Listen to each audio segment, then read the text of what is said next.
श्रावण सुरू झालेला आहे. बाहेर मस्तपैकी असा पाऊस पण पडतोय आणि आज आपण बनवणार आहे मस्त गरमागरम हरभऱ्याच्या डाळीची भजी. त्यासाठी मी इथे 2 तास मस्तपैकी चणा डाळ भिजून घातली होती.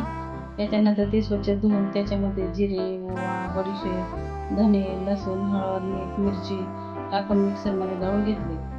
बारीक चिरलेली कोथिंबीर पण टाकून घ्यायची. कोथिंबीर जास्तच वापरायची, चव छान लागते. आता एका बाजूला आपल्याला तेल पण तापत आलेले, त्याच्यामुळे आपण आता एक एक करून भजी करून घेणार आहे. तुम्हाला जर भज्यांचे गोळे छोटे करायचे, छोटे करा, मोठे करा, भजीचा आकार तसाही करता येतो आपल्याला पाहिजे तसा. मीडियम गॅसवर आपल्याला हे भजी सोनेरी होईपर्यंत मस्त तळून घ्यायचे आहे, म्हणजे कुरकुरीत होतात आणि नरम पण राहत नाही, चव देखील छान लागते.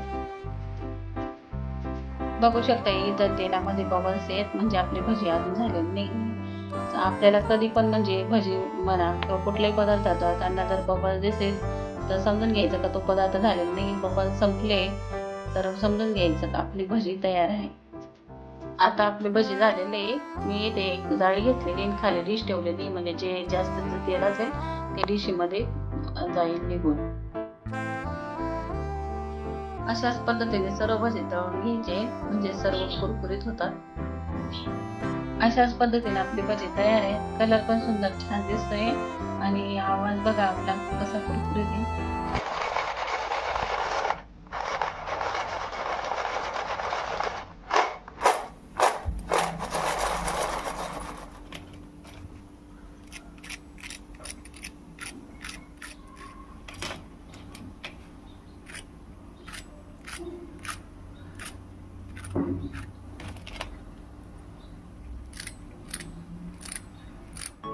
अशाच पद्धतीचे आपले भिजवलेल्या चण्या डाळीचे पिठाचे भजी तयार आहेत.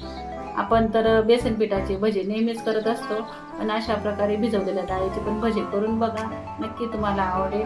रेसिपी आवडली असेल तर लाईक, शेअर, सबस्क्राईब करा आणि पुन्हा भेटू अशाच नवीन एका व्हिडिओसोबत. तोपर्यंत बाय बाय.